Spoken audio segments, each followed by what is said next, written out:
بسم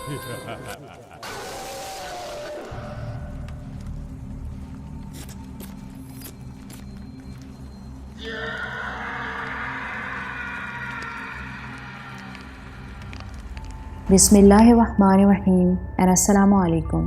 تمام new video updates کے لیے میرے چینل لائبریری بوائز کو سبسکرائب کر کے بیل نوٹیفیکیشن کو آن کر دیں تاکہ میری آنے والی تمام ویڈیوز کی اپڈیٹس آپ تک بر وقت پہنچ سکیں۔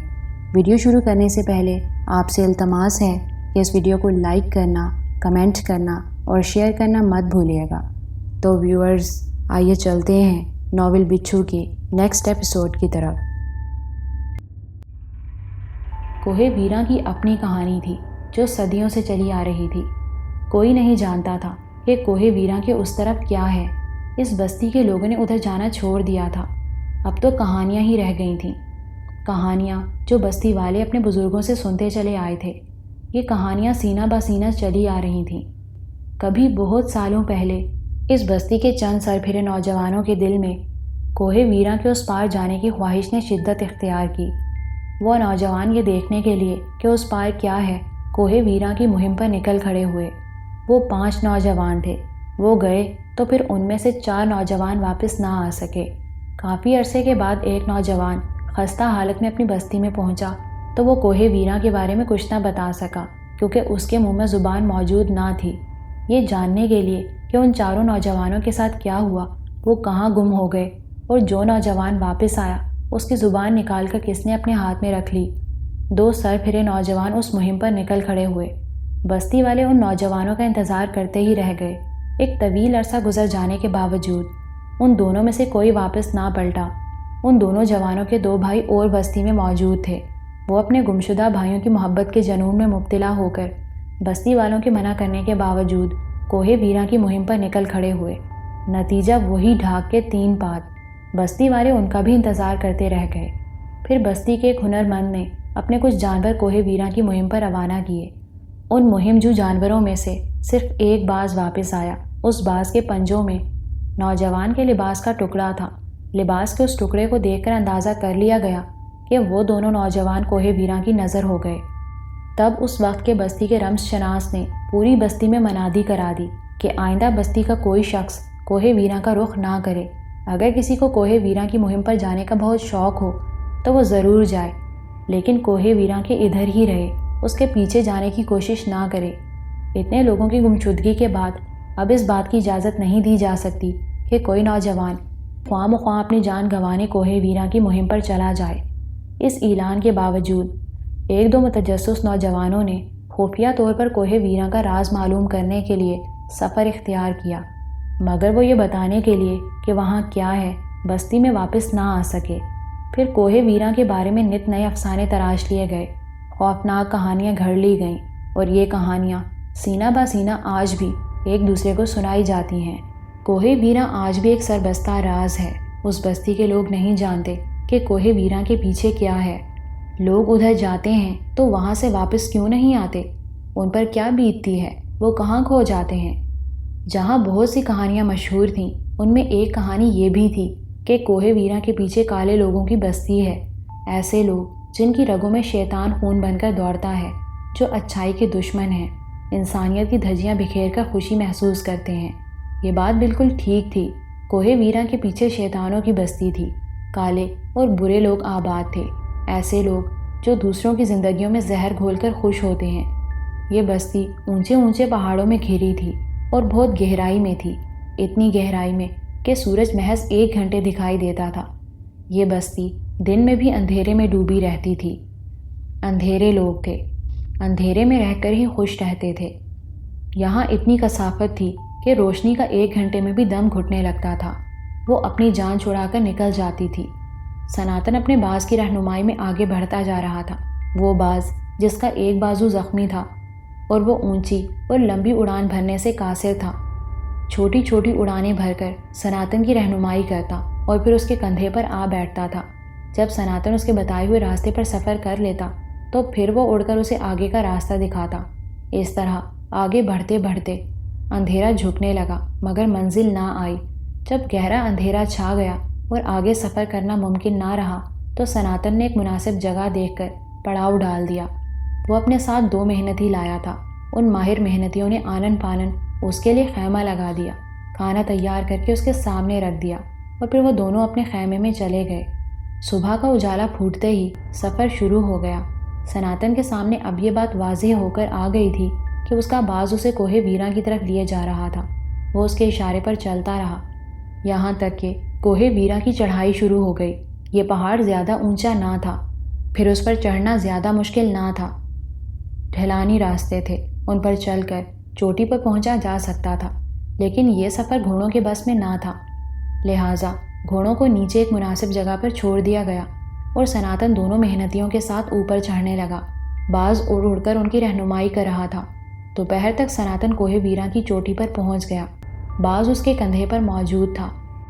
سناتن نے چوٹی پر کھڑے ہو کر جب نیچے نظر ڈالی تو اسے گہری کھائی کے سوا کچھ نظر نہ آیا۔ نیچے اندھیرا پھیلا ہوا تھا۔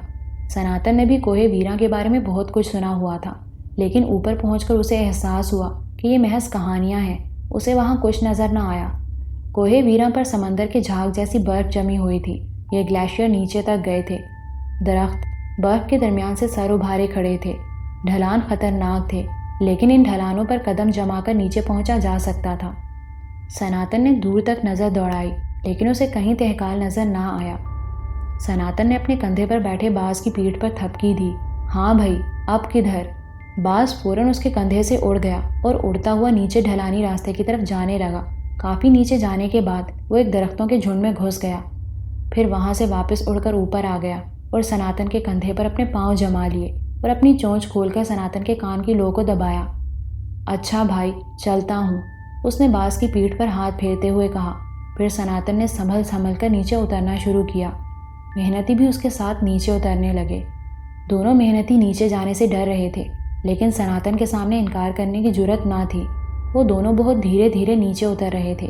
سناتن اور ان کے درمیان فاصلہ بڑھتا جا رہا تھا۔ پھر ایک وقت آیا کہ سناتن فاصلہ طے کرتا ہوا ایک پہاڑی کی اوٹ میں چلا گیا۔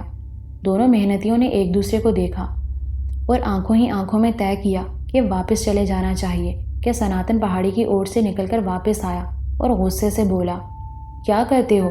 جلدی نیچے آؤ۔ آتے ہیں ہنرمند، آتے ہیں۔ وہ دونوں محنتی بیک وقت بولے اور گھبرا کر جلدی جلدی نیچے اترنے لگے۔ گھبراہٹ میں ایک کا پاؤں پھسلا۔ اس نے خود کو پھسلنے سے بچانے کے لیے دوسرے محنتی کا پاؤں پکڑنا چاہا۔ وہ اپنا توازن قائم نہ رکھ سکا۔ اس کے پاؤں اکھڑ گئے۔ اب دونوں محنتی ڈھلان پر لڑھکنے لگے۔ پھر نہ جانے کیسے ان کے ہاتھ درختوں سے لپٹ گئے۔ دونوں نے ان درختوں کو مضبوطی سے تھام لیا اور اپنی خوش قسمتی پر ناز کرنے لگے۔ جب انہوں نے اوپر نظریں اٹھا کر دیکھا کہ وہ کس درخت سے لپٹے ہوئے ہیں تو وہ دونوں ان درختوں کی صورت دیکھ کر اپنے ہوش گنوا بیٹھے۔ وہ درخت نہ تھے، برفانی ریچھ تھے، لہیم شہیم اور تناور۔ وہ دونوں ریچھ برابر برابر کھڑے تھے۔ وہ سفید رنگ کے تھے جبکہ ان کے منہ کالے تھے۔ یہ گوشت خور ریچھ تھے۔ ان دونوں خون خوار ریچھوں نے چند لمحوں میں دونوں محنتیوں کو چیر پھاڑ کر رکھ دیا۔ انہوں نے پیٹ پھاڑ کر دونوں کی آنتیں باہر نکال دیں۔ دونوں محنتیوں نے آخری چینخ ماری، پھر ہمیشہ کے لیے خاموش ہو گئے۔ سناتن جو آگے جا چکا تھا، وہ ان کے لڑھکنے کے شور پر پہاڑی کی اوٹ سے دوبارہ واپس آیا تو اس نے ان دونوں کو تیزی سے نیچے جاتے دیکھا۔ وہ ان کے راستے میں آ کر انہیں روکنا چاہتا تھا، لیکن جانتا تھا کہ وہ اتنی تیزی سے لڑھک رہے ہیں کہ وہ انہیں روکنے کی بجائے خود بھی ان کے ساتھ لڑھکنا شروع ہو جائے گا، اس لیے وہ ان کے سامنے آنے سے باز رہا۔ پھر سناتن نے ان دونوں کو کافی نیچے ریچھوں کے پیروں سے لپٹ کر رکتے دیکھا اور پھر چند لمحوں میں ہی ریچھوں نے دونوں محنتیوں کا حشر کر کے رکھ دیا۔ سناتن نے ان کی آخری چیخیں سنی، انہیں ادھڑتے دیکھا تو اسے اپنے ہوش اڑتے ہوئے محسوس ہوئے۔ اب اس کے علاوہ کوئی چارہ نہ تھا کہ وہ آگے جانے کے بجائے پلٹ کر اوپر بھاگے۔ اس نے اپنے کندھے پر سوار باز کو اوپر واپس جانے کا اشارہ کیا۔ باز فوراً اڑ گیا۔ سناتن نے اس کے اڑتے ہی تیزی سے اوپر کی طرف چڑھنا شروع کیا۔ وہ پتھروں اور درختوں کی شاخوں کا سہارا لے کر چڑھنے لگا۔ تھوڑا سا اوپر چڑھ کر اس نے پلٹ کر نیچے دیکھا۔ وہ دونوں ریچھ اپنے ارد گرد سے بے نیاز ان دونوں محنتیوں کی لاشوں سے لپٹے ہوئے تھے۔ ویسے بھی وہ دونوں ریچھ اتنے نیچے تھے کہ انہیں اوپر آنے میں وقت لگتا۔ اتنی دیر میں سناتن کو امید تھی کہ وہ ان کی پہنچ سے دور نکل جائے گا۔ تازہ صورتحال میں تو اسے اور مہلت مل گئی تھی، پھر بھی اس نے غفلت سے کام نہ لیا۔ وہ کسی بندر کی طرح اچھلتا، چھلانگیں لگاتا بڑی مستعدی اور پھرتی سے اوپر چلا آ رہا تھا۔ پھر وہ جلد ہی اوپر چوٹی پر پہنچ گیا۔ وہ بہت خوش تھا کہ اس کی جان بچ گئی تھی۔ وہ موت کی وادی سے بخیریت اوپر پہنچ گیا تھا۔ وہ چوٹی پر ہاتھ پاؤں پھیلائے لمبے لمبے سانس لے رہا تھا۔ اس نے چوٹی سے نیچے دیکھا، اسے کچھ نہ دکھائی دیا۔ نیچے اندھیرا تھا۔ وہ دونوں ریچھ درختوں اور چٹانوں کے پیچھے کہیں چھپ گئے تھے۔ ایک دم اسے ایک چینخ سنائی دی۔ یہ اس کے باز کی چینخ تھی جو اسے خطرے سے آگاہ کر رہی تھی۔ سناتن نے گردن گھما کر باز کو دیکھنا چاہا کہ وہ کہاں ہے اور کس قسم کا خطرہ لاحق ہے کہ پیچھے سے دو کالے ہاتھ اس کے گردن میں آئے اور پھر تیز دانتوں نے آنن فانن اس کی گردن ادھیڑ دی۔ سناتن یہ بھی نہ دیکھ پایا کہ اس پر حملہ کرنے والا کون ہے۔ اب وہ تیزی سے برف پر پھسلتا جا رہا تھا۔ اس کی گردن میں جیسے آگ لگی تھی، اس پر غشی طاری ہوتی جا رہی تھی۔ پھر وہ پھسلتے پھسلتے جہاں رکا وہاں اس کا گھوڑا موجود تھا۔ سناتن اپنے گھوڑے کی گردن سے جھول کر کسی طرح اس کی پیٹھ پر سوار ہو گیا اور اس نے اپنے دونوں ہاتھوں سے گھوڑے کی گردن پکڑ لی۔ چند لمحوں بعد باز بھی گھوڑے کی پیٹھ پر آ بیٹھا۔ تب وہ گھوڑا سنبھل کر مگر تیزی سے نیچے اترنے لگا۔ جب وہ گھوڑا سناتن کو اپنی پیٹھ پر لادے تھکن سے چور شام ڈھلے بستی میں داخل ہوا تو سب سے پہلے بکوزان کی اس پر نظر پڑی۔ وہ اپنی کٹاری میں کہیں باہر کا چکر لگا کر بستی میں داخل ہو رہا تھا۔ جب وہ اس گھوڑے کے پاس سے گزرا اور اس نے گھوڑے کی پیٹھ پر کسی کو بے سود لپٹا ہوا دیکھا تو وہ اپنی کٹاری روک کر گھوڑے کی طرف بھاگا۔ جب اس نے گھوڑے پر لدے شخص کی صورت دیکھی تو اس کے دل میں سناٹا اتر گیا۔ ایک اور موت! ابھی تو بزبران کا غم ہلکا نہ ہوا تھا کہ بستی کے ایک اور اہم ستون کی لاش آ گئی۔ بکوزان نے سناتن کی لاش جو اب پتھر ہو چکی تھی گھوڑے کی پیٹھ سے اٹھا کر اپنی کٹاری میں ڈالی اور رمز شناس کے محل کی طرف روانہ ہو گیا۔ بستی ایک مرتبہ پھر غم کی لپیٹ میں آ گئی۔ جس کو خبر ہوتی گئی وہ بکوزان کی کٹاری کے ساتھ ہوتا گیا۔ بکوزان نے سناتن کی پتھر لاش کو دوسروں کی مدد سے رمز شناس کے محل کے سامنے بنے چبوترے پر رکھ دیا۔ رمز شناس سمار ملوک فوراً ہی محل سے باہر نکل آیا۔ بابا سائق کو بھی وہاں پہنچتے دیر نہ لگی۔ دونوں نے مل کر سناتن کی لاش کا معائنہ کیا۔ اس کی گردن کا بھی وہی حال تھا جو بزبران کی گردن کا تھا۔ کسی وحشی جانور نے اس کا نرخرا چبا ڈالا تھا۔ یہ کیا ہو رہا ہے؟ ہماری بستی کے امن کو کس کی نظر کھا گئی؟ بابا سائق کے لہجے میں اداسی تھی۔ ابھی تو وہ بدبخت اپنے مدفن میں موجود ہے۔ اس پر اس نے لاشوں کے انبار لگا دیے ہیں۔ کہیں وہ اپنے مدفن سے نکل آیا تو جانے کیا ہو، کیسی تباہی پھیلے۔ سمار ملوک نے الجھے ہوئے انداز میں کہا، سناتن کے 5 جانور ہلاک، ہمارے 2 ہنرمند بزبران اور سناتن اور 2 محنتی، ان سب کی زندگیاں چھین لی گئیں اور ہم کچھ نہیں کر سکے۔ ابھی تو اس کے مدفن کے علاقے کا تعین بھی نہیں ہو سکا۔ مدفن کا پتہ چلانا تو دور کی بات ہے۔ بابا سائق فکر میں ڈوبے بول رہے تھے۔ اے بابا، تعین تو ہو گیا ہے۔ میں اب یقین سے یہ بات کہہ سکتا ہوں کہ رائن کا مدفن کوہ ویراں پر کسی جگہ ہے۔ ہو سکتا ہے یہ مدفن کوہ ویراں کے اس طرف ہو، یہ بھی ہو سکتا ہے کہ ہماری طرف ہو، لیکن یہ بات یقینی ہے کہ وہ منحوس کوہ ویراں پر کسی جگہ دفن ہے۔ بکوزان نے بڑے یقین سے کہا، اب کوہ ویراں پر کون جائے گا؟ وہاں تو پہلے ہی جانا مشکل تھا۔ ان نئے واقعات کے بعد اب میں کس سے کہوں کہ کوہ ویراں کا سفر کر؟ میں بستی کا رمز شناس ہوں۔ میں کسی کو جان بوجھ کر موت کے منہ میں نہیں دھکیل سکتا۔ سمار ملوک نے افسردگی سے کہا، اے رمز شناس، آپ فکر نہ کریں، بکوزان کوہ ویراں کا سفر کرے گا۔ بکوزان نے بڑے پرجوش انداز میں کہا، نہیں بکوزان، میں تجھے وہاں اکیلا جانے کی اجازت نہیں دے سکتا۔ اے رمز شناس، میں اکیلا نہیں جاؤں گا، پوری تیاری سے جاؤں گا۔ میرے ساتھ کم از کم 30 نوجوانوں کا قافلہ ہوگا۔ اب تک تو یہ ہوا ہے کہ جو گیا ہے اس کے بارے میں کچھ نہیں معلوم ہو سکا کہ اس پر کیا بیتی، لیکن اب ایسا نہیں ہوگا۔ ہم میں سے کوئی تو زندہ بچے گا، وہ آ کر پوری روداد سنائے گا۔ اس طرح بستی کے رمز شناس آپ کو معلوم ہو جائے گا کہ وہاں ہم پر کیا بیتی۔ ایسی بدفعل منہ سے کیوں نکالتا ہے؟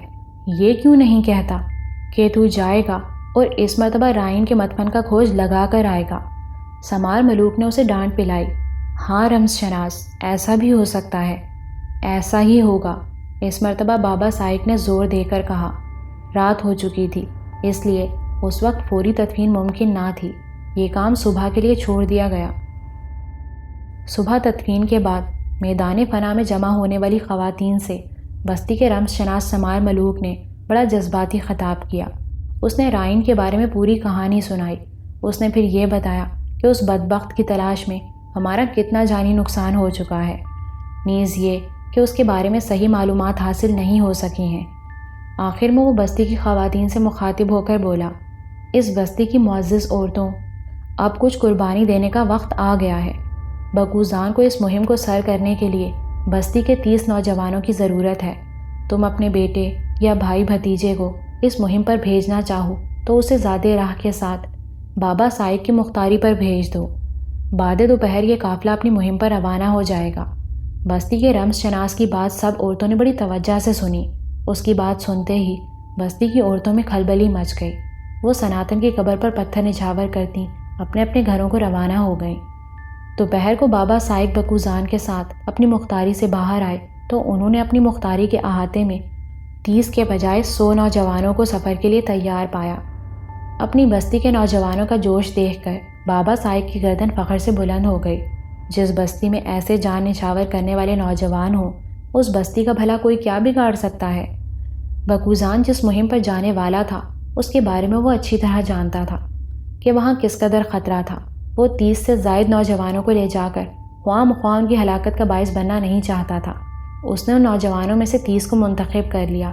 جن نوجوانوں کا انتخاب نہ ہو سکا وہ بڑے مایوسانہ انداز میں مختاری کے احاطے سے نکل گئے۔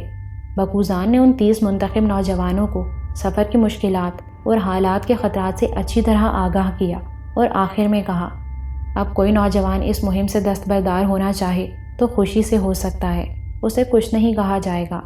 لیکن کسی نوجوان نے جانے سے انکار نہ کیا۔ دوپہر کے بعد بستی کا رمز شناس بابا سائق کی مختاری پر آ پہنچا۔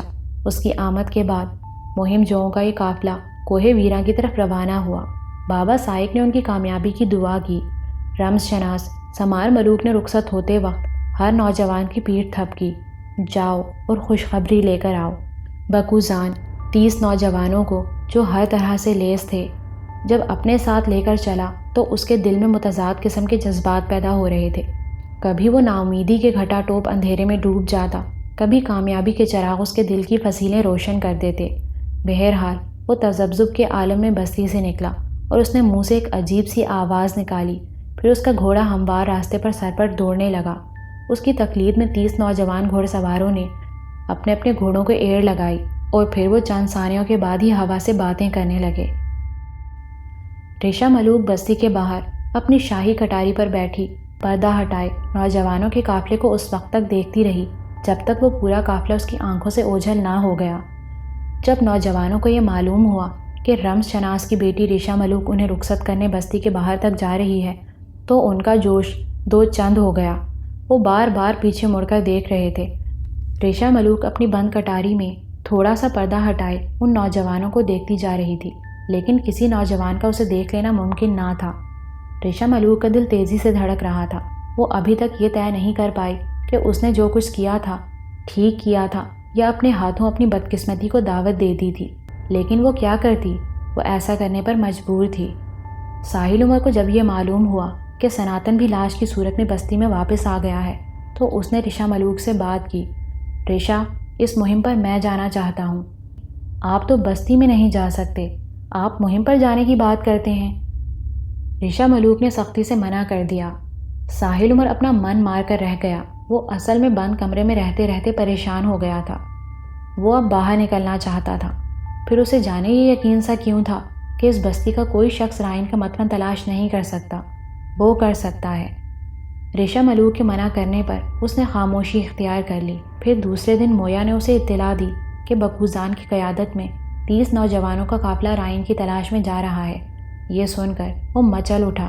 اس نے مویا سے کہا کہ اس قافلے میں شامل ہونے کی وہ کوئی ترکیب بتائے۔ تب مویا نے اس کا اصرار دیکھ کر ایک ترکیب بتا دی اور تاکید کر دی کہ وہ اس سلسلے میں اس کا نام نہ لے۔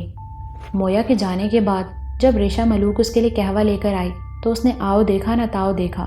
ریشا ملوک کے سر پر دھیرے سے ہاتھ رکھ دیا اور بولا، اے ریشا ملوک، تجھے اپنے مور کی قسم، اگر تو مجھے مہم پر نہ بھیجے تو میرا مرا منہ دیکھے۔ یہ سن کر ریشا ملوک ایک دم سناٹے میں آ گئی۔ یہ ساحل عمر نے کیا کر دیا تھا؟ اس نے کیا کہہ دیا تھا؟ کیسی قسم دے دی تھی؟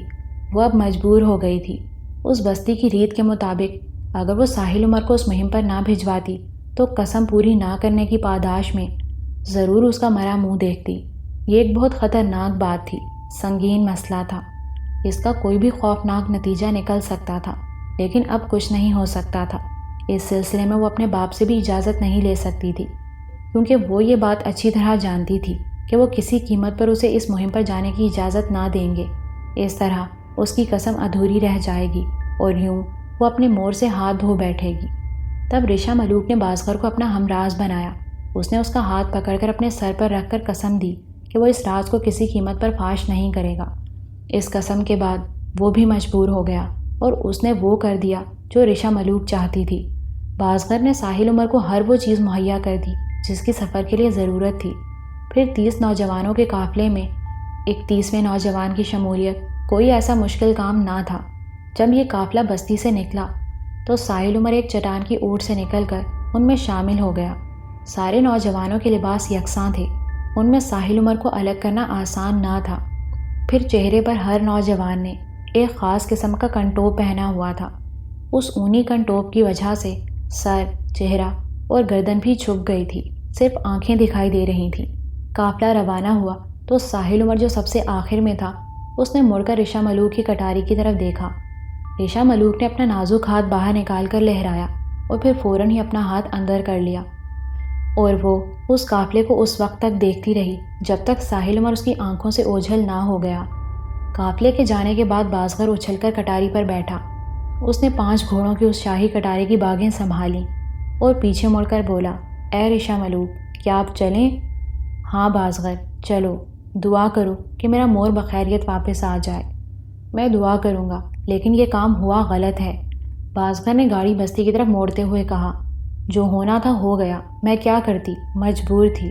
وہ پردے کے پیچھے سے بولی، اب دعا کرو کہ ان لوگوں کے مہم سے واپس آنے تک رمز شناس یا بابا سائق تیرے مور کو طلب نہ کریں۔ اگر ایسا ہوا تو غضب ہو جائے گا، جانے میرا کیا حشر ہو۔ بازغر، کچھ نہیں ہوگا، میں سنبھال لوں گی، ریشا ملوک نے بڑے اعتماد سے کہا، تم فکر نہ کرو۔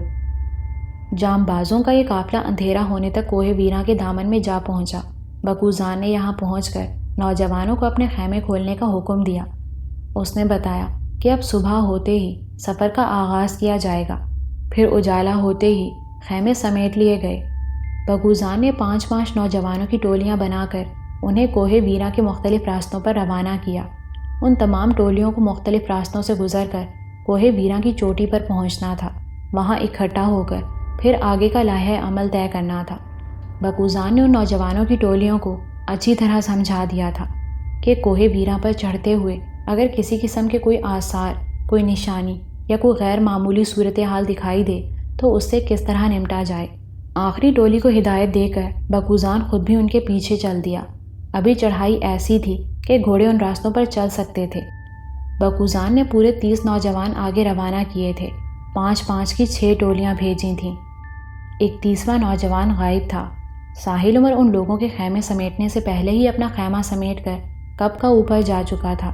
اسے معلوم تھا کہ کوہ ویراں پر پورا قافلہ ایک ساتھ نہ جا سکے گا اور ایسی صورت میں اس کا نظروں میں آ جانا عین ممکن تھا، لہٰذا اس نے اپنا راستہ الگ کر لیا تھا۔ وہ درختوں اور چٹانوں میں سے اپنا راستہ بناتا آگے بڑھ رہا تھا۔ جہاں تک اس کا گھوڑا اوپر جا سکا وہ اس پر سوار رہا۔ جب اس نے دیکھا کہ اب گھوڑے کے لیے راستہ خطرناک ہو گیا ہے تو اس نے اپنے گھوڑے کو وہیں چھوڑا اور پھر پیدل ہی اوپر چل دیا۔ یہ ایک دشوار گزار راستہ تھا، پہاڑ پر چڑھنا آسان کام نہ تھا۔ ہر قدم پر موت اپنا جال بچھائے بیٹھی تھی، لیکن ساحل عمر پر ایک دھن سوار تھی۔ وہ ایک جوش اور ولولے کے ساتھ آگے بڑھ رہا تھا۔ وہ اس انسانیت کے دشمن کو جاگنے سے پہلے ہی ختم کر دینا چاہتا تھا۔ اس افریت کو ختم کرنا ابھی دور کا مسئلہ تھا، سرے دست تو یہ معلوم کرنا تھا کہ وہ خبیث دفن کہاں ہے۔ بکوزان کا خیال تھا کہ وہ کوہ ویراں پر ہی کہیں دفن ہے۔ یہ ممکن تھا کہ وہ کوہ ویراں کی دوسری طرف دفن ہو۔ وہ سوچتا ہوا بہت سنبھل کر اوپر چڑھ رہا تھا کہ اچانک اس کا پاؤں پھسل گیا۔ اس نے خود کو بہت سنبھالنے کی کوشش کی لیکن نہیں سنبھال پایا۔ وہ بہت تیزی سے نیچے گرنے لگا۔ اب اسے یقین ہو گیا کہ اس کا بچنا محال ہے۔ ابھی اس کا سر کسی پتھر سے ٹکرا کر پاش ہو جائے گا اور پھر وہ آٹے کی بوری کی طرح کوہ ویراں کے دامن میں جا گرے گا۔ کبھی کبھی برائی میں بھی اچھائی کا پہلو ہوتا ہے۔ اوپر والے کی مصلحت اوپر والا ہی جانتا ہے۔ اس کا پاؤں پھسلا تو وہ نیچے جانے کی بجائے برف کے ڈھیر پر گرا۔ یہ نرم برف تھی، وہ تھوڑا سا اس میں دھنس گیا۔ اس کی جان بچ گئی تھی۔ اس نے اللہ کا شکر ادا کیا۔ پھر اس نے بیٹھے بیٹھے اپنے سامنے کا جائزہ لیا۔ اس کے سامنے 8-10 فٹ کے فاصلے پر ایک بڑا سا سوراخ تھا۔ یوں محسوس ہوتا تھا جیسے برف اس سوراخ سے باہر نکالی گئی ہو، یا یوں کہنا چاہیے کہ برف کھود کر یہ سوراخ کیا گیا ہو۔ اسے آس پاس کوئی نظر نہ آیا، نہ برف پر کسی قسم کے نشانات تھے۔ اس نے سوچا کہ وہ آگے بڑھ کر اس سوراخ میں جھانک کر دیکھے۔ پھر اسے خیال آیا کہ کہیں یہ برفانی ریچھوں کا بھٹ نہ ہو، وہ اس سوراخ میں گھسے اور وہ اندر سے نکل کر اس پر حملہ کر دیں۔ وہ سمار ملوک کی بخشی ہوئی تلوار اپنے ساتھ لایا تھا، لیکن وہ کمبل میں لپٹی گھوڑے کی پیٹھ پر بندھی تھی اور گھوڑا نیچے تھا۔ بازغے نے اسے ایک خنجر بھی دیا تھا جو اس کی پنڈلی سے بندھا ہوا تھا۔ اس نے وہ خنجر اپنی پنڈلی سے کھینچ لیا اور اسے اپنے ہاتھ میں لے کر اس سوراخ میں جانے کی ٹھان لی۔ یہ برف کا ڈھیر اونچا تھا اور سوراخ نیچے تھا۔ اس سوراخ تک ایک ڈھلانی راستہ بنا ہوا تھا۔ وہ کچی برف پر قدم جماتا ہوا اس سوراخ کی طرف بڑھا۔ جب وہ سوراخ کے سامنے پہنچا تو اسے سوراخ گہرائی میں نظر آیا۔ سامنے اندھیرا تھا، لہٰذا وہ یہ اندازہ نہ کر پایا کہ سوراخ کتنا اندر تک گیا ہے۔ یہ ایک 4 فٹ اونچا اور 2-2.5 فٹ چوڑا سوراخ تھا۔ وہ اس سوراخ میں جھک کر داخل ہو سکتا تھا۔ کچھ دیر تک وہ سوچتا رہا کہ کیا کرے۔ وہ فوراً فیصلہ نہ کر پایا۔ تب اسے اپنے گلے میں پڑے تعویذ کا خیال آیا۔ اس نے اپنے کوٹ کا ایک بٹن کھول کر اندر ہاتھ ڈال کر تعویذ کو چھوا۔ تعویذ چھوتے ہی اس کے کانوں میں ایسی آواز آئی جیسے کسی نے کہا ہو، جاؤ۔ اس آواز کے ساتھ ہی اس کا دل مضبوط ہو گیا۔ وہ اب بے دھڑک اس برفانی غار میں داخل ہو گیا۔ وہ غار میں پاؤں جما کر اور جھک کر چل رہا تھا، لیکن جیسے جیسے وہ آگے قدم بڑھا رہا تھا یہ غار اونچا ہوتا جا رہا تھا۔ جب وہ 10-15 قدم اندر چلا گیا تو اس نے محسوس کیا کہ وہ اپنے پورے قد سے کھڑا ہو سکتا ہے، لہٰذا وہ پورے قد سے کھڑا ہو گیا۔ راستہ بھی بند نہیں ہوا تھا، سامنے اندھیرا تھا۔ وہ اندازہ نہیں کر سکتا تھا کہ آگے کیا ہے۔ باہر سے آنے والی روشنی دم توڑتی جا رہی تھی۔ وہ کم ہوتی روشنی میں دھیرے دھیرے ایک مرتبہ پھر آگے بڑھنے لگا۔ راستہ سیدھا اور ہموار تھا۔ اسے آگے بڑھتے ہوئے کسی قسم کی دشواری محسوس نہیں ہو رہی تھی، لیکن اندھیرا برابر بڑھ رہا تھا۔ جب اندھیرا خاصا بڑھ گیا تو اس نے کھڑے ہو کر اپنی پیٹھ پر لٹکے ہوئے بیگ کو آگے کیا۔ اس کی زپ کھول کر اس میں سے ٹارچ نکالی، زپ بند کر کے بیگ پیچھے کیا اور ٹارچ روشن کر لی۔ اب اس کے بائیں ہاتھ میں ٹارچ اور دائیں ہاتھ میں خنجر تھا۔ وہ پھر محتاط انداز میں بڑھنے لگا۔ ابھی تک اندر سے کسی قسم کی آواز یا حرکت محسوس نہیں ہوئی تھی۔ یوں محسوس ہوتا تھا جیسے اندر مکمل سناٹا ہے۔ چند قدم مزید آگے چلنے کے بعد اسے محسوس ہوا کہ غار آگے جا کر چھوٹا ہو گیا ہے، لیکن ایسا نہ تھا۔ آگے اصل میں سیڑھیاں تھیں۔ وہ ٹارچ کی روشنی میں سیڑھیاں اترنے لگا، مگر غار کی اونچائی اتنی ہی رہی۔ 8-10 سیڑھیاں اتر کر وہ ایک گول چھت کے نیچے پہنچ گیا۔ اس نے ٹارچ کی روشنی میں چاروں طرف کا جائزہ لیا۔ سامنے ایک پتھر کا چبوترا تھا اور اس چبوترے کے چاروں کونوں پر پتھر سے تراشے گئے ستون تھے۔ ان ستونوں کے درمیان چبوترے پر ایک ایسی چیز تھی جسے دیکھ کر ساحل عمر کے دل کی دھڑکن اچانک تیز ہو گئی۔ وہ 5-5 کی ٹولیاں مختلف راستوں سے ہوتی ہوئی اوپر چوٹی پر پہنچ رہی تھیں۔ ابھی صرف 2 ٹولیاں چوٹی پر پہنچی تھیں۔ بکوزان سب سے پیچھے تھا۔ کوئی 1 گھنٹے کے اندر سارے نوجوان بخیر و عافیت اوپر پہنچ گئے۔ جب بکوزان بھی اوپر پہنچ گیا تو اس نے ایک ایک نوجوان کو بلا کر نیچے سے اوپر آنے کا احوال پوچھا۔ جس پر جو بیتی تھی وہ اس نے کہہ سنائی، مگر ان کی کہانیوں میں اس کے مطلب کی کوئی کہانی نہ تھی۔ کوہ ویراں کی اس طرف تو کچھ ہاتھ نہ لگا تھا۔ اب بکوزان اپنے قافلے کو لے کر کوہ ویراں کے اس طرف اترنا چاہتا تھا۔ اس مرتبہ اس نے حکمت عملی میں تبدیلی کی۔ نیچے سے اوپر آتے ہوئے اس نے نوجوانوں کو 5-5 کی ٹولیوں میں بانٹ دیا تھا، لیکن اب اس نے نوجوانوں سے کہا کہ وہ 2-2 کر کے نیچے اتریں گے اور ہر پارٹی کے درمیان 5 قدم کا فاصلہ رہے گا تاکہ کسی خطرے کی صورت میں اجتماعی طور پر نمٹا جا سکے۔ بکوزان نے کوہ ویراں کی پراسرار کہانیوں کے پیش نظر اور حالیہ اموات کے حوالے سے ساری بات سمجھا دی تھی اور ہر لمحہ مستعد اور چوکس رہنے کی تاکید کی تھی۔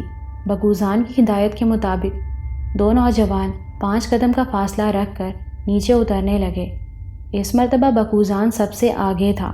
جب آخری 2 نوجوان بھی نیچے اترنے لگے اور وہ اتنے نیچے پہنچ گئے کہ کسی ناگہانی آفت کے پیش نظر ان کا بچ نکلنا ممکن نہ ہو، تو وہ ناگہانی آفت ان پر اچانک ٹوٹ پڑی۔ دیکھتے ہی دیکھتے طوفان باد و بارہ نے انہیں اپنی گرفت میں لے لیا۔ ہوا اور بارش اس قدر تیز تھی کہ درخت اکھڑ اکھڑ کر نیچے جا رہے تھے۔ ایسی طوفانی ہوا اور وہ بھی ڈھلانی راستے پر کسی کا قدم جما کر کھڑے رہنا ممکن نہ تھا۔ نوجوان لڑھکنے لگے۔ 10 منٹ کے اندر آندھی طوفان اور بارش نے وہ تباہی مچائی کہ ایک نوجوان بھی زندہ سلامت نہ رہ سکا۔ وہ لڑھکتے ہوئے اتھاہ گہرائیوں میں جا گرے، کچھ درختوں کے نیچے دب کر اپنی جان گنوا بیٹھے۔ بکوزان کا کچھ پتہ نہ چلا کہ اس پر کیا بیتی۔ جب طوفان تھما تو ایک نوجوان جو 2 درختوں کے درمیان دبا تھا، اس نے اپنی آنکھیں کھول دیں۔ وہ درختوں کے درمیان کچھ اس طرح پھنسا تھا کہ اس کے جسم پر ایک خراش بھی نہیں آئی تھی۔ موت اس کو چھوتی ہوئی گزر گئی تھی۔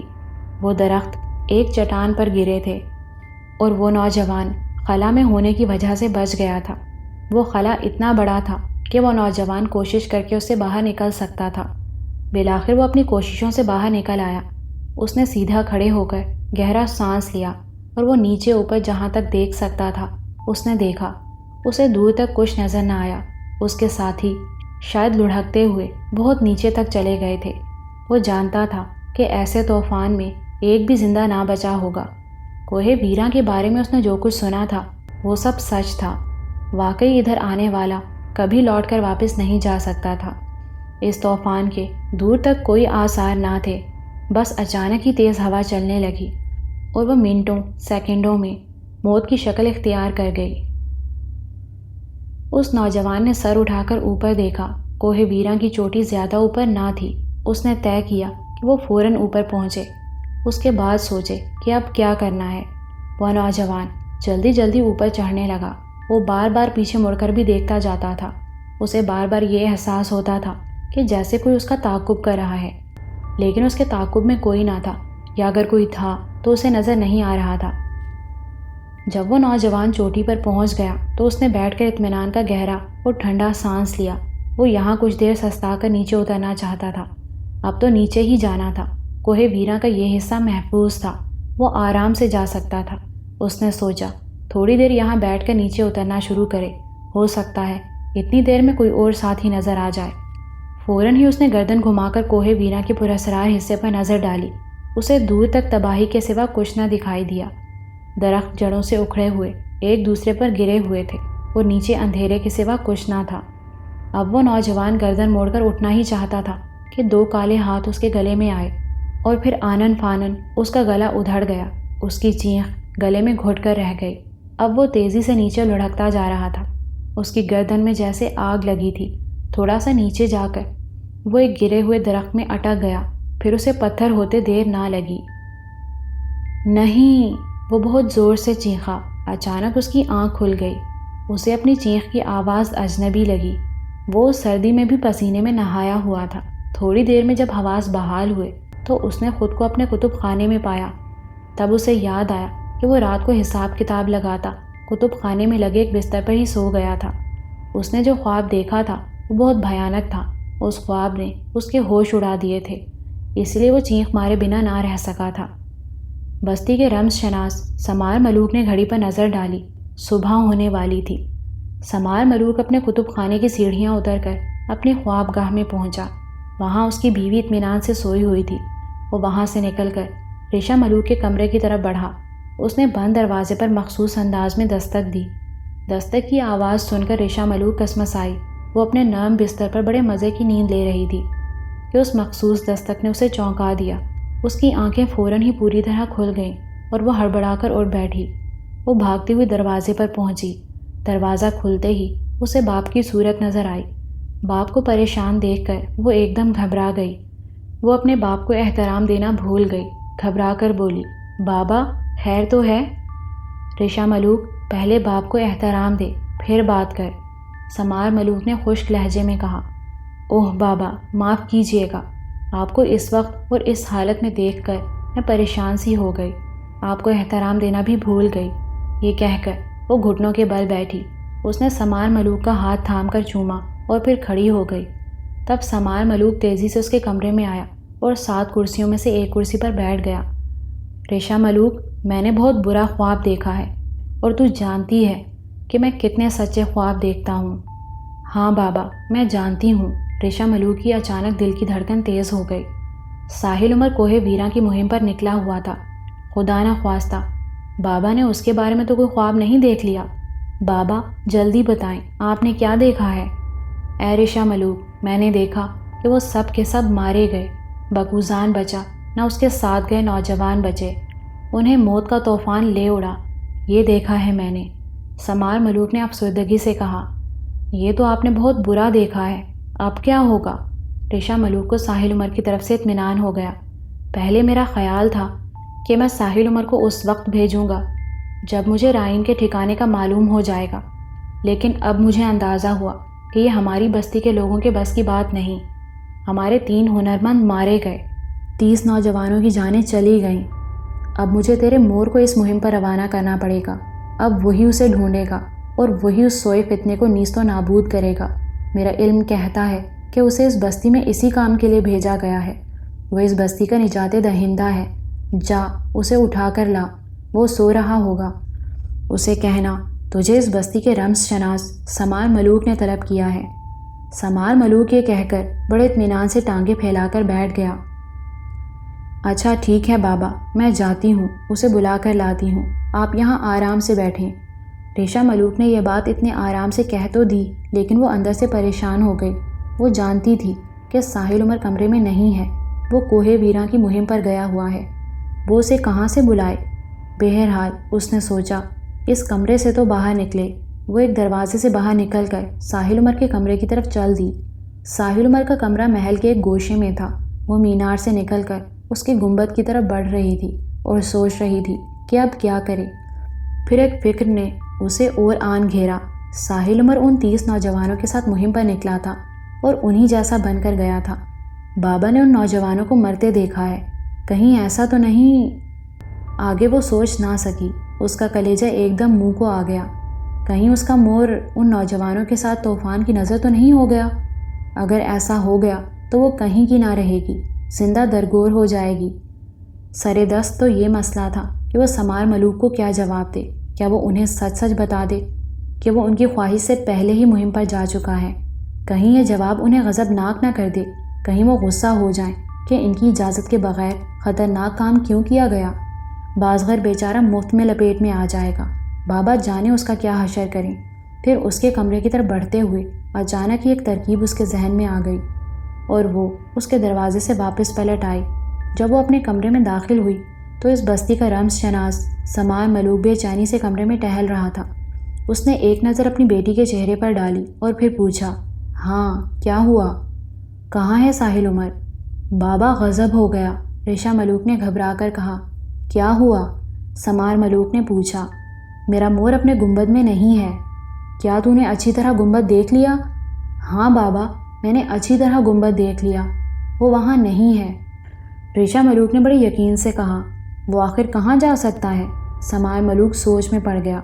میں کیا کہہ سکتی ہوں بابا، میری سمجھ میں خود کچھ نہیں آ رہا۔ یہ بہت برا ہوا۔ اچھا تو پریشان مت ہو، میں بابا سائق سے مشورہ کرتا ہوں۔ یہ کہہ کر سمار ملوک اس کے کمرے سے نکل گیا اور ریشا ملوک کمرے کے درمیان پریشان کھڑی رہ گئی۔ راستے کٹھن ہوں اور منزل کا دور تک کہیں پتہ نہ ہو، پھر یوں ہو کہ منزل پلک جھپکتے ہی سامنے آ جائے تو بندے پر خوشگوار حیرت کی کیفیت طاری ہونا لازمی امر ہے۔ ساحل عمر کا اس وقت یہی حال تھا۔ اس کا دل خوشی سے بلیوں کی طرح اچھل رہا تھا۔ سامنے چبوترے پر برف کا ڈھیر تھا اور اس برف میں ایک تابوت نظر آ رہا تھا۔ اس تابوت کا اوپر کا کچھ حصہ شیشے کا تھا۔ اس شیشے سے ایک شخص کی صورت نظر آ رہی تھی۔ یہ یقیناً رائن تھا۔ وہ ایک خبیث صورت شخص تھا، طوطے جیسی ناک، بھاری بھویں، گنجا سر، بند آنکھیں اندر کو دھنسی ہوئی، دہانہ باہر کو نکلا ہوا۔ اس کے چہرے کے سہارے دائیں بائیں 2 کتابیں کھڑی ہوئی تھیں۔ یہ کتابیں سحر کی دونوں جلدیں تھیں۔ اس کتاب نے کیسی کیسی قیامتیں ڈھائیں تھیں۔ ساحل عمر نے چبوترے پر چڑھ کر اس برف میں دبے تابوت کا اچھی طرح جائزہ لیا۔ یہ تابوت 2-3 فٹ برف کے اندر تھا برف شفاف تھی۔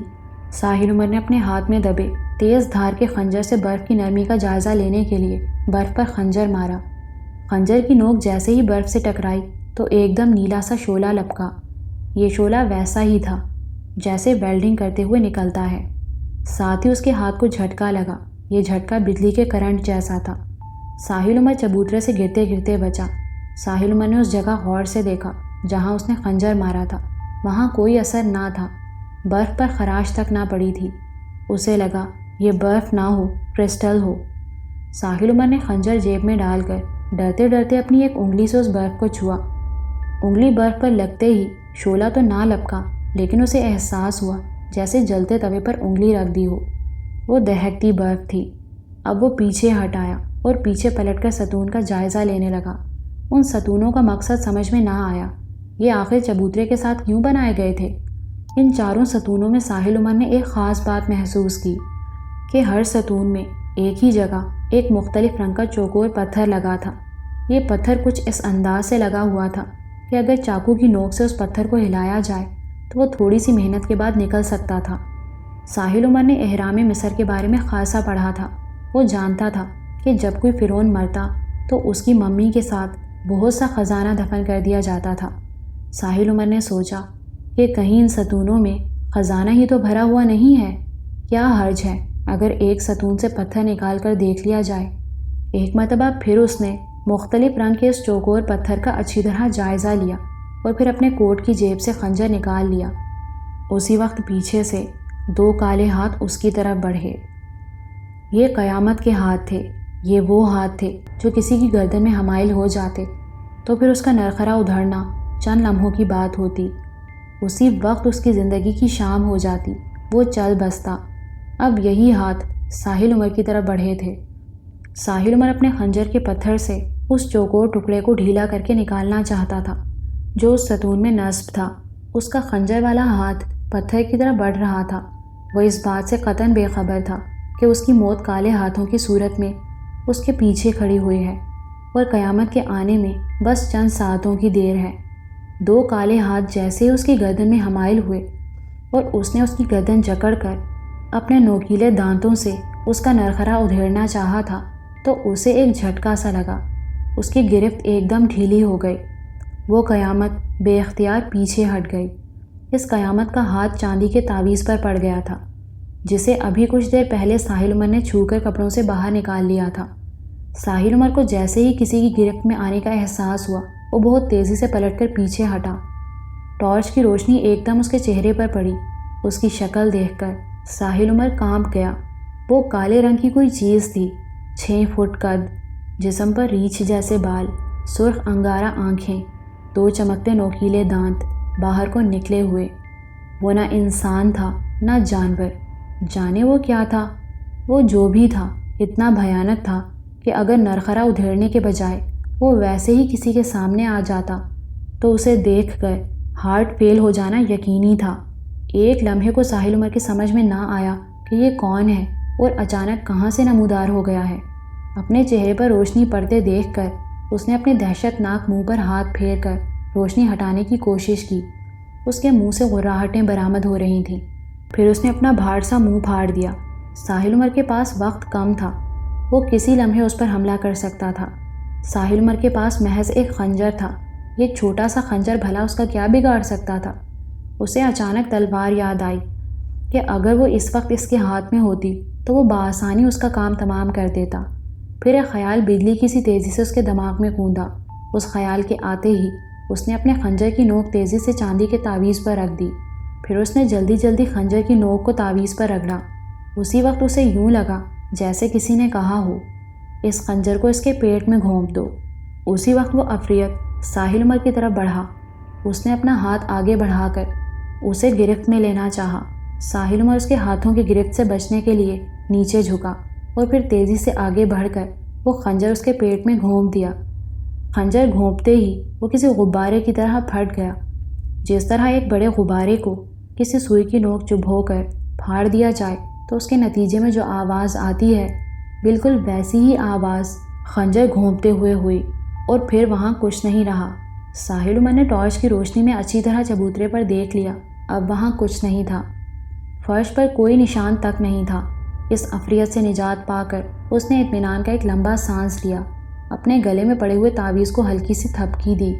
اب اسے اندازہ ہو گیا تھا کہ مشکل وقت میں اس تعویذ کے ذریعے اس کی کس طرح مدد ہو جاتی تھی۔ فوراً ہی کوئی خیال اس کے دماغ میں آتا تھا جس پر عمل کر کے اس کے دماغ میں کوئی آواز گونجتی تھی اور اس طرح اس مصیبت سے نجات مل جاتی تھی۔ تعویذ کے استعمال کا ایک طریقہ کار اس کے ہاتھ آ گیا تھا۔ اب وہ پھر ستون کی طرف متوجہ ہوا۔ ستون میں لگا یہ مختلف رنگ کا پتھر بار بار اسے اپنی طرف متوجہ کر رہا تھا۔ اس نے خنجر کی نوک پتھر کی درز میں ڈالی، پھر کچھ سوچ کر اس نے خنجر اٹھا لیا۔ اس نے سوچا پتھر نکالنے کی وجہ سے وہ کسی نئی مصیبت میں نہ پھنس جائے۔ یہ ضروری نہیں کہ اس ستون میں خزانہ ہی بھرا ہو۔ فرض کرو اگر اس میں خزانہ بھی موجود ہے تو وہ اس کا کیا کرے گا؟ اس کا مسئلہ تو رائن تھا جو اس وقت برف میں دفن تھا۔ ایک مرتبہ پھر اس نے برف میں خنجر مارا، نتیجہ وہی برآمد ہوا۔ ایک نیلا شعلہ نکلا اور اس کے ہاتھ کو بجلی کا سا جھٹکا لگا۔ اسے اندازہ ہوا کہ یہ خنجر اس برف کا کچھ نہیں بگاڑ سکے گا۔ برف کے اس تودے کو توڑنے کے لیے کچھ سوچنا پڑے گا۔ بستی واپس جا کر ان لوگوں سے مدد لینا ہوگی۔ ایک بڑا مسئلہ تو حل ہو ہی گیا تھا۔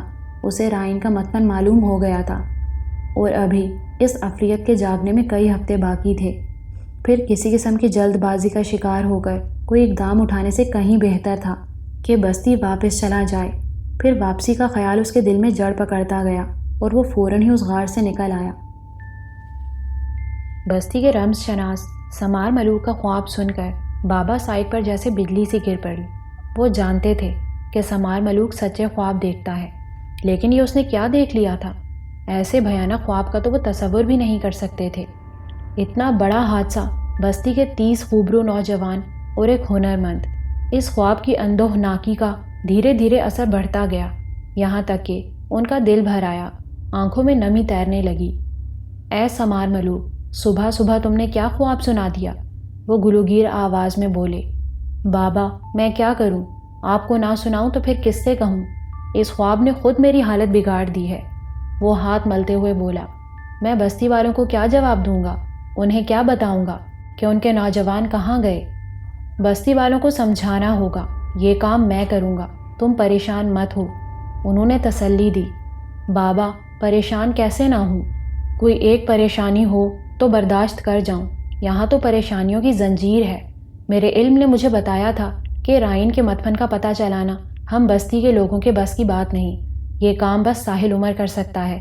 سوچا اس سے بات کروں، اسے کوہ ویراں کی طرف روانہ کروں۔ اتنا کہہ کر سمار ملوک رک گیا۔ اس نے اداس نظروں سے بابا سائد کی طرف دیکھا۔ پھر کیا ہوا؟ اسے تم نے کیوں نہیں بھیجا؟ بابا سائد نے پوچھا۔ بابا کسے بھیجوں؟ سمار ملوک نے سرد آہ بھری۔ وہ اپنے گنبد میں نہیں ہے، غائب ہے۔ ہیں؟ یہ کیا کہہ رہے ہو تم؟ بابا سائد پریشان ہو کر سمار ملوک کی طرف دیکھنے لگے۔ بابا جو کہہ رہا ہوں سچ کہہ رہا ہوں، سمار ملوک نے ایک ایک لفظ پر زور دے کر کہا۔ ابھی بابا سائد کچھ کہنے کے لیے لب کھولنے ہی والے تھے کہ راہداری میں دوڑتے قدموں کی آواز سنائی دی، ساتھ ہی کوئی پکار رہا تھا، بابا بابا۔ ارے یہ تو رشا ملوک کی آواز ہے۔ سمار ملوک چونک کر کھڑا ہو گیا۔ وہ پلٹ کر دروازے کی طرف جانے ہی والا تھا کہ رشا ملوک ہانپتی کانپتی کمرے میں داخل ہوئی۔ اس نے جلدی جلدی دونوں کو احترام دیا اور پھر چڑھتی ہوئی سانسوں کے دوران بولی، بابا میرا مور آ گیا، اس کے پاس بہت بڑی خوشخبری ہے۔ وہ چلا کہاں گیا تھا؟ بابا سائق نے پوچھا۔ بابا مجھ سے غلطی ہو گئی ہے، رشا ملوک اپنے باپ کا ہاتھ پکڑتے ہوئے بولی۔ میں نے آپ کی اجازت کے بغیر اپنے مور کو 30 نوجوانوں کے ساتھ مہم پر بھیج دیا تھا۔ بابا میں مجبور ہو گئی تھی، اس نے مجھے قسم دے دی تھی۔ اب وہ اس مہم سے واپس آ گیا ہے اور اپنے ساتھ ایک ایسی خوشخبری لایا ہے کہ آپ سن کر جھوم جائیں گے۔ پہلے خوشخبری سنا تاکہ تیری معافی کے بارے میں سوچوں، سمار ملوک نے سنجیدگی سے کہا۔ تو نے جو غلطی کی ہے اس کی سزا تو اچھی طرح جانتی ہوگی۔ اب اس سزا کا انحصار خوشخبری پر ہے۔ چل جلدی کر، سنا۔ بابا میرے مور نے، میرے بہادر مور نے، میرے انوکھے مور نے رائن کا مدفن معلوم کر لیا ہے، رشا ملوک نے بڑے فخریہ انداز میں اعلان کیا۔ کیا؟ بابا سائق اور رمز شناس سمار ملوک دونوں ہی بیک وقت چینخ اٹھے۔ ہاں بابا، یہ کارنامہ انجام دیا ہے میرے مور نے۔ اس کی آنکھوں میں بے پناہ چمک تھی۔ کہاں ہے وہ؟ بابا سائق نے پوچھا۔ اپنے گنبد میں، ریشا ملوک نے جواب دیا۔ چلو سمار ملوک، اٹھو، آؤ اس کے پاس چلیں، اس سے مل کر احوال پوچھیں۔ بابا سائق کھڑے ہوتے ہوئے بولے۔ پھر وہ تینوں کمرے سے باہر نکل آئے۔ ریشا ملوک ان دونوں کے آگے آگے چل رہی تھی، خوشی سے جھومتی ہوئی۔ سمار ملوک نے مدفن کا کھوج لگتے ہی سب سے پہلا کام یہ کیا کہ وہاں مستعد اور مسلح نوجوانوں کا پہرا بٹھا دیا۔ پھر اس نے اپنے علم کو آزمایا، مختلف ذائچے تیار کیے، ستاروں کی چال دیکھی۔ تب وہ ساعت نکلی۔ یہ ساعت اس فتنے رائن کے جاگنے سے 3 دن پہلے کی تھی۔ رائن کو نیست و نابود کرنے کی ساعت نکالنے کے بعد اس نے بستی کے ایک ایک نوجوان، بوڑھے اور بچے کو کوہ ویراں کے سفر پر روانہ کر دیا۔ ابھی اس فتنے کے جاگنے میں 21 دن باقی تھے۔ ان 21 دنوں میں اس کے مدفن سے لے کر کوہ ویراں کے دامن تک جہاں تک ممکن ہو سکا راستہ ہموار کیا گیا۔ یہ راستہ ہموار کرنا اس لیے بھی ضروری تھا کہ بابا سائق اور سمار ملوک دونوں نے مدفن تک جانے کی خواہش ظاہر کی تھی۔ سمار ملوک کا وہاں تک جانا اتنا مشکل نہ تھا، اس کی صحت بہت اچھی تھی اور بابا سائق کے مقابلے میں عمر خاصی کم تھی، لیکن بابا سائق کا پہنچنا واقعی دشوار تھا۔ اس مشکل کام کو آسان بنایا گیا ان کے لیے۔ پھر وہ گھڑی آئی جب کوہ ویراں کی طرف کوچ کا ارادہ کیا گیا۔ بازغر نے ایک سونے کے تھال میں رکھا بندھا ہوا صافہ سمار ملوک کے سامنے پیش کیا۔ سمار ملوک نے اس صافے کو اٹھا کر ساحل عمر کے سر پر رکھا۔ اپنی خاندانی تلوار جو وہ پہلے ہی اسے تحفے میں دے چکا تھا دوبارہ اس کے ہاتھ میں پکڑائی۔ پھر سمار ملوک نے خود اسے ایک خوبصورت گھوڑے پر سوار کیا اور کوچ کا اعلان کیا۔ رات ہوتے ہوتے یہ قافلہ کوہ ویراں کے دامن میں پہنچ گیا۔ رات گزارنے کے لیے خیمے لگائے گئے۔ سمار ملوک نے ساحل عمر کو اپنے ساتھ خیمے میں رکھا۔ اس خیمے کی حفاظت کے لیے ایک خصوصی دستہ متعین کیا گیا تھا۔ ویسے بھی بستی کے لوگوں سے ساحل عمر کو دور رکھا گیا تھا تاکہ وہ کم سے کم بستی والوں کی نظروں میں آئے۔ صبح ہوتے ہی خیمے اکھاڑ لیے گئے اور جہاں تک گھوڑے جا سکتے تھے وہاں گھوڑوں پر سفر کیا۔ راستہ ہموار کیے جانے کی وجہ سے گھوڑے خاصے اونچائی تک چلے گئے تھے۔ پھر جب گھوڑوں کا کوہ ویراں پر چڑھنا ناگزیر ہو گیا، گھوڑے پھسلنے شروع ہو گئے تو گھوڑے روک دیے گئے۔ پھر ان لوگوں نے پیدل سفر شروع کیا۔ سب سے آگے ساحل عمر تھا۔ اس کے ہاتھ میں ننگی تلوار تھی۔ وہ اس تلوار کی نوک کو جگہ جگہ برف میں گاڑتا چل رہا تھا۔ ساحل عمر کے پیچھے بابا سائق تھے۔ ان کے ہونٹ مستقل ہل رہے تھے۔ وہ زیر لب کچھ پڑھ رہے تھے۔ ان کے پیچھے رمز شناس سمار ملوک تھا۔ اس کا دماغ حساب کتاب میں الجھا ہوا تھا۔ ان تینوں کے بعد بستی کے مستعد اور مسلح نوجوان تھے۔ ایک دستہ پہلے ہی مدفن پر متعین تھا۔ جب یہ لوگ مدفن کے دہانے پر پہنچے تو سمار ملوک نے وہاں موجود نوجوانوں سے مدفن کا احوال پوچھا۔ کہو، کوئی پریشانی تو نہیں ہوئی؟ نہیں رمز شناس، سب خیر ہے، مستعد نوجوانوں نے جواب دیا۔ اچھا، پھر سامنے سے ہٹو، ہمیں اندر جانے دو، سمار ملوک نے حکم دیا۔ وہ مستعد نوجوان فوراً ایک طرف کو ہو گیا اور سر جھکا کر کھڑا ہو گیا۔ دیکھو، ہم تینوں اندر جا رہے ہیں، ہمارے بعد کوئی اندر نہ آئے اس وقت تک جب تک میں اندر آنے کا نہ کہوں۔ سمار ملوک نے وہاں موجود نوجوانوں کو مخاطب ہو کر کہا۔ ٹھیک ہے رمز شناس، ایسا ہی ہوگا، ایک نوجوان نے بڑی فرما برداری سے کہا۔ ساحل عمر جو سب سے آگے تھا جھک کر اس غار میں داخل ہونے لگا تو سمار ملوک بولا، 1 منٹ ساحل عمر۔ ساحل عمر اندر جاتے جاتے رک گیا، پھر وہ واپس نکل کر سیدھا کھڑا ہو گیا۔ ذرا تلوار مجھے دو، سمار ملوک نے اپنا ہاتھ آگے بڑھایا۔ ساحل عمر نے اس کے ہاتھ میں تلوار تھما دی۔ سمار ملوک نے تلوار پکڑ کر اس کی نوک سے زمین پر کچھ آڑی ترچھی لکیریں بنائیں۔ اس کے بعد ان لکیروں کو ایک دائرے میں بند کر دیا۔ اس کے بعد تلوار اس کی طرف بڑھاتے ہوئے کہا، اے ساحل عمر، اس دائرے پر پیر رکھ کر اندر جاؤ۔ ساحل عمر نے تلوار تھام کر پیر دائرے پر رکھا اور جھک کر غار میں داخل ہوا۔ اس کے پیچھے سمار ملوک اور پھر بابا سائق تھے۔ بابا سائق کچھ اجنبی لفظوں کا ورد کرتے آگے بڑھ رہے تھے۔ ساحل عمر کے ایک ہاتھ میں ٹارچ اور دوسرے میں تلوار تھی۔ جب وہ سیڑھیاں اتر کر چبوترے کے سامنے پہنچا اور ٹارچ کی روشنی ڈال کر اس نے تابوت کا جائزہ لیا تو اسے اندازہ ہوا کہ تابوت پر سے برف خاصی کم ہو چکی ہے۔ اب تابوت پر صرف 1 فٹ اونچی تہ تھی۔ اس فتنے کے اٹھنے میں ابھی 3 دن باقی تھے۔ ان 3 دنوں میں شاید یہ برف تابوت سے بالکل ختم ہو جاتی۔ ساحل عمر کے ساتھ وہ دونوں بھی چبوترے پر چڑھ آئے۔ بابا سائق اور سمار ملوک نے بغور رائن کا چہرہ دیکھا۔ اس کے چہرے پر نحوست برس رہی تھی۔ اے رمز شناس، پہلے جب میں یہاں آیا تھا تو اس تابوت پر خاصی برف جمی تھی۔ اگرچہ اب یہ برف کم ہو گئی ہے، اس کے باوجود اس کا توڑنا آسان کام نہیں۔ یہ برف کسی پتھر کی طرح سخت ہے اور خنجر مارنے پر نیلا شعلہ نکلتا ہے اور ہاتھ میں بجلی کا سا جھٹکا لگتا ہے، ساحل عمر نے بتایا۔ اے ساحل، وہ خنجر تھا، یہ مقدس تلوار ہے، ذرا اس کو آزماؤ، سمار ملوک نے ہدایت کی۔ ساحل عمر نے تھوڑا پیچھے ہٹ کر تلوار کی نوک اس برف میں چبھوئی۔ تلوار کی نوک ٹکرانے سے نہ کوئی شعلہ برآمد ہوا اور نہ ہی کوئی جھٹکا لگا۔ اسے خوشگوار حیرت ہوئی۔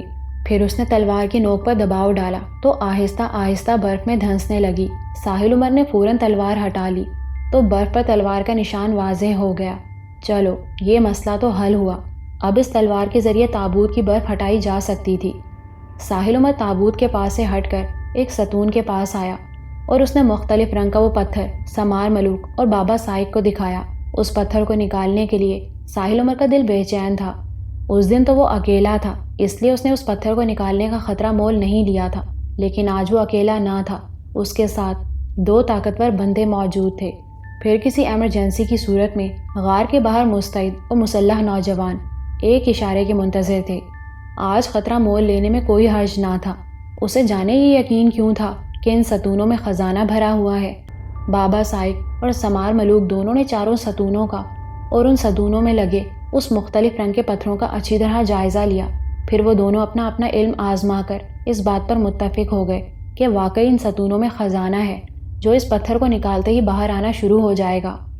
بابا سائق، کیا خیال ہے، ایک ذرا سا پتھر نکال کر دیکھ نہ لوں؟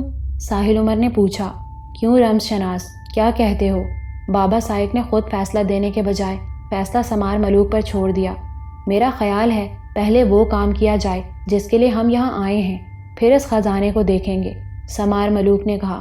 پھر شاید دیر ہو جائے، بابا سائق نے دھیرے سے کہا۔ یہ بات ساحل عمر نے سنی نہ سمار ملوک نے، وہ دونوں فوراً ہی تابوت کی طرف متوجہ ہو گئے تھے۔ اے رمز شناس، اب کیا کروں؟ کیا اس تلوار سے برف کو توڑنا شروع کروں؟ ساحل عمر نے تابوت کی طرف دیکھتے ہوئے کہا۔ نہیں، تلوار سے توڑنا نہیں ہے۔ لاؤ، یہ روشنی مجھے دو، میں روشنی دکھاتا ہوں۔ تم دونوں ہاتھ میں تلوار لے کر اس برف کی قبر پر زور سے وار کرو۔ یہ کہہ کر سمار ملوک نے اس کے ہاتھ سے ٹارچ لے لی۔ ساحل عمر نے دونوں ہاتھ سے تلوار پکڑنے سے پہلے اپنے گلے میں پڑا تعویذ کپڑوں سے باہر نکالا، پھر اس نے اپنے دائیں ہاتھ کی مٹھی میں اسے لے لیا، تعویذ کو زور سے دبایا۔ اسے قوت کی ایک لہر پورے بدن میں سرایت کرتی ہوئی محسوس ہوئی۔ پھر اس نے اس تعویذ کو بائیں ہاتھ کی مٹھی میں تھام کر زور سے بھینچا۔ فوراً ہی طاقت کا دریا اسے اپنے بدن میں مؤذن محسوس ہوا۔ پھر جیسے کسی نے کہا، وار کر، فتح تیری ہوگی۔ اس اشارے کے بعد اب ساحل کو کسی مزید اشارے کی ضرورت نہیں تھی۔ اس نے اللہ کا نام لے کر برف کی قبر پر دونوں ہاتھوں سے وار کیا۔ تلوار برف میں دھنس گئی اور برف کا شیشہ چٹک گیا۔ جب اس نے تلوار کھینچی تو پوری تلوار خون آلود تھی، برف پر بھی خون دکھائی دے رہا تھا۔ اس خون کو دیکھ کر سمار ملوک کے چہرے پر خوشی دوڑ گئی، اس کا ایک اور خواب سچا ہو گیا تھا۔ اس نے فخر سے بابا سائق کی طرف دیکھا۔